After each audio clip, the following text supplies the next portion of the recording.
नमस्कार किसान भाइयों। बहुत से किसान भाई आज भी नहीं जानते हैं कि डीएपी या सिंगल सुपर फास्फेट में से आपके लिए कौन सी फसल के लिए अच्छी उर्वरक है और किस टाइम पर कौन सी उर्वरक को डालने से बढ़िया फ़ायदा मिलता है। तो आज की वीडियो में दोस्तों आपको ये सब जानकारी मिलने वाली है, इसलिए वीडियो शुरू से अंत तक देख लेना। और दोस्तों यदि आप चैनल पर नए हैं, पहली बार वीडियो देख रहे हैं, तो चैनल को सब्सक्राइब जरूर कर लेना, इससे आने वाली वीडियो आपको देखने को मिलती रहेगी। दोस्तों बात करते हैं डीएपी और सिंगल सुपर फास्फेट के बारे में। तो डीएपी में भी फास्फोरस होता है और सिंगल सुपर फास्फेट में भी फास्फोरस होता है, बाकी चीज़ों में काफ़ी बड़ा अंतर है। तो हम बात करते हैं पहले डीएपी के बारे में। तो डीएपी में दोस्तों नाइट्रोजन 18% होती है, फास्फोरस 46% होती है, सल्फर की मात्रा नहीं होती, कैल्शियम नहीं होती है, पोटास नहीं होती है, जिंक नहीं होती है। यानी यदि हम बात करें डीएपी में पोषक तत्वों के बारे में, तो नाइट्रोजन और फास्फोरस मात्र 2 पोषक तत्व होते हैं, जबकि दोस्तों सिंगल सुपर फास्फेट में ऐसा नहीं है। सिंगल सुपर फास्फेट में नाइट्रोजन नहीं होती है, फास्फोरस 16% होती है, सल्फर 11% होती है, कैल्शियम 19 से 21% होती है, और कुछ सिंगल सुपर फास्फेट की जो कंपनियां बनाती हैं उसमें जिंक की मात्रा भी 1% होती है। तो दोनों में काफ़ी अंतर देखा गया है पोषक तत्वों के बारे में। तो यदि हम डीएपी को दोस्तों अपनी फसल में डालते हैं तो कैसे आप डाल लेंगे, और यदि आप सिंगल सुपर फास्फेट डाल देंगे तो कैसे डालेंगे, क्योंकि डालने के समय ही मुख्य बात आती है आपकी फसल को इसका फ़ायदा पूरा मिलेगा या नहीं मिलेगा। तो पहले हम बात कर लेते हैं डीएपी के बारे में। यदि आप डीएपी को डालते हैं किसी भी फसल में, जैसे आप धान रोपाई करने जा रहे हैं, तो धान रोपाई करते समय यदि आप धान रोपाई कर चुके हैं तो रोपाई करने के बाद 8 से 10 दिन के अंदर अंदर यदि डीएपी डाल देते हैं, या रोपाई करते समय यदि डाल देते हैं, तो डीएपी आपकी फसल को काफ़ी अच्छे से फ़ायदा पहुंचाएगी, क्योंकि डीएपी बहुत जल्दी मिट्टी घुल करके मिट्टी में मिल जाती है और जड़ों के माध्यम से पौधे को मिलना चालू हो जाती है और फास्फोरस की पूर्ति हो जाती है, जिससे जड़ों का विकास होता है और कल्लों की संख्या का फुटाव भी काफ़ी अच्छे से होता है। वहीं पर यदि आप सिंगल सुपर फास्फेट देते हैं, तो सिंगल सुपर फास्फेट की यदि आप बुआई करते हैं, जब या कोई फसल बुआई करते हैं, या जैसे धान की हम बात कर रहे हैं, तो धान की यदि आप रोपाई करते हैं उस टाइम पर यदि आप सिंगल सुपर फास्फेट देते हैं या 10 दिन के अंदर अंदर देते हैं, तो ये इतने अच्छे से काम आपकी नहीं करते। इसके पीछे दोस्तों कारण यही है, क्योंकि जहाँ डीएपी बहुत जल्दी घुल करके पौधे को मिलना चालू हो जाती है, वहीं पर यदि सिंगल सुपर फास्फेट आप उसी टाइम पर देते हैं तो इसको घुलने में 15 से 20 दिन का काफ़ी लंबा समय लग जाता है, और उसके बाद ही ये पौधे को मिलना चालू होती है।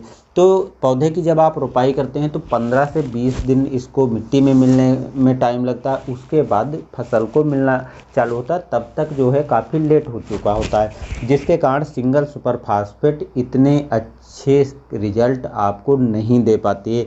लेकिन दोस्तों ऐसा नहीं है कि सिंगल सुपर फास्फेट काम नहीं करती है। यदि हम बात करें सिंगल सुपर फास्फेट और डीएपी को केवल सिंगल डालने में, तो आपको डीएपी डालना चाहिए, क्योंकि डीएपी में नाइट्रोजन होती है, जबकि सिंगल सुपर फास्फेट में नाइट्रोजन नहीं होती, बाकी पोषक तत्व होते हैं, लेकिन पौधे के शुरुआत में नाइट्रोजन की भी आवश्यकता होती है, जिससे पौधा अच्छी तरह से अपना भोजन बना पाए।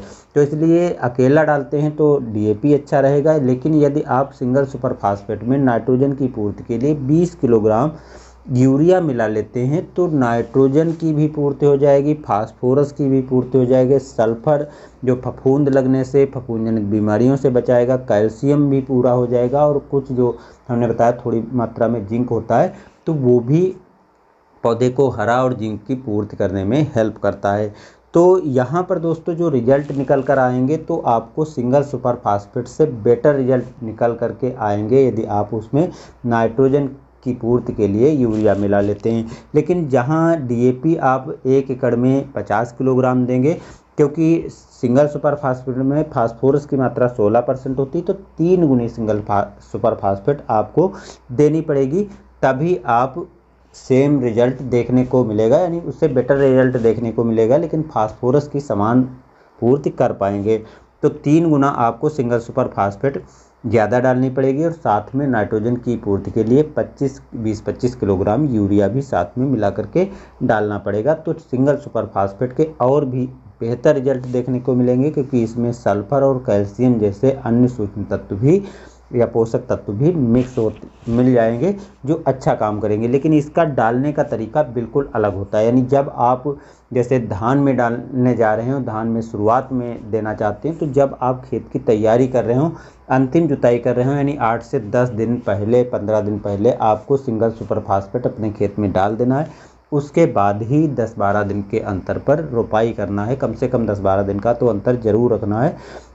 तब आप रोपाई करेंगे तो ये मिट्टी में अच्छी तरह से घुल जाएगी। और जब पौधे के जड़ों के विकास की आवश्यकता होगी तो पोषक तत्व के रूप में फास्फोरस, नाइट्रोजन, कैल्शियम, सल्फर जैसे पोषक तत्व सब मिल जाएंगे और पौधा धान का डीएपी से भी अच्छा चलेगा, अच्छा फुटाव होगा। डीएपी या सिंगल सुपर फास्फेट यदि आप बीच में देते हैं तो आपको डीएपी देना काफ़ी अच्छा रहेगा, क्योंकि वो तुरंत अपना फ़ायदा पहुंचाता है। जबकि सिंगल सुपर फास्फेट मैंने बताया है कि 20 से 25 दिन के बाद फ़ायदा पहुंचाता है। तो इसलिए जब गबोड की अवस्था धान में हो या किसी में फूल की अवस्था या बालियाँ निकलने की अवस्था हो, उससे 15 से 20 दिन के पहले यदि आप सिंगल सुपर फास्फेट को अपने खेत में खड़ी फसल में देते हैं तो रिजल्ट आपको काफ़ी बढ़िया मिलेंगे। तो 2 टाइम पर दे सकते हैं, लेकिन डालने में आपको डीएपी या सिंगल सुपर फास्फेट डालने में 20 से 25 दिन का अंतर रखना पड़ेगा। यानी उसी टाइम पर यदि आपको फ़ायदा लेना है तो जहां पर सिंगल सुपर फास्फेट आपको 20 दिन पहले डालनी पड़ेगी, वहीं डीएपी आपको 20 दिन बाद डालनी पड़ेगी। कहने का मतलब है यदि बालियाँ निकल रही हैं तो उस टाइम पर या आप सिंगल सुपर फास्फेट डालते हैं तो आपको रिजल्ट नहीं मिलेगा, लेकिन डीएपी डाल रहे हैं तो आपको रिजल्ट मिल जाएगा। तो आशा करता हूं कि अब आपको आसानी से सब कुछ समझ में आ गया होगा। तो डीएपी या सिंगल सुपर फास्फेट में से आप कौन डालना चाहते हैं कमेंट बॉक्स में बताइए। और दोस्तों, आप कहां से वीडियो देख रहे हैं, किस फसल की बुआई करने जा रहे हैं, ये भी कमेंट में हमें ज़रूर बताइए। मिलते हैं नए वीडियो में। धन्यवाद।